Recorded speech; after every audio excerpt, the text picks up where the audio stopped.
হাই friends, মই আজি কেৰাহীত চাওকচোন কি দিছোঁ। এটা ডাঙৰ ভকুৱা মাছ আনিছিলে সেতে ভকুৱা মাছৰ তেলখিনি একদম সুধা চৰুত দিছোঁ মই, মানে অকণো তেল দিয়া নাই। আজি ভকুৱা মাছৰ তেলখিনিৰেই এখন ব্যঞ্জন বনাম। চাওকচোন এয়া তেল কি ধুনীয়াকৈ ওলাই আহিছে, দেখিছে। এতিয়া তাতেই মই 2টা কেঁচা জলকীয়া দিলোঁ আৰু এটা ডাঙৰ পিঁয়াজ কাটি দি দিলোঁ। ধুনীয়াকৈ লাৰি চাৰি 1 মিনিটৰ কাৰণে ঢাকোনখন দি দিম। তাৰে পিছত ইয়াতে এটা বেঙেনা কাটি থৈছোঁ, সেই বেঙেনাটো ইয়াতে দি দিম।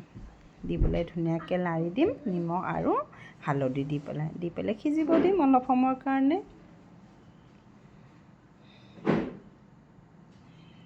এয়া বেঙেনা মাছৰ তেলৰে সৈতে খাৰ বুলি কওঁ আমি। খাৰ কিন্তু নিদিওঁ, বেঙেনা এনেই গলি যায়। মাছৰ তেলৰ সৈতে বেঙেনাখিনি বনাই ল'লোঁ। চাবচোন এয়া লাহে লাহে সিজি আহিল। কম গেছত মই ঢাকোনখন দি থৈ দিছিলোঁ।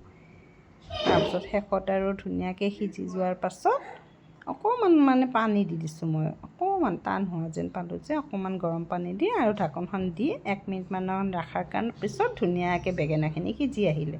তাৰপিছত কৰচখনেৰে মই ধুনীয়াকৈ ভাঙি দিলোঁ, দি পেলাই ধনিয়া পাত ছিটাই দিলোঁ।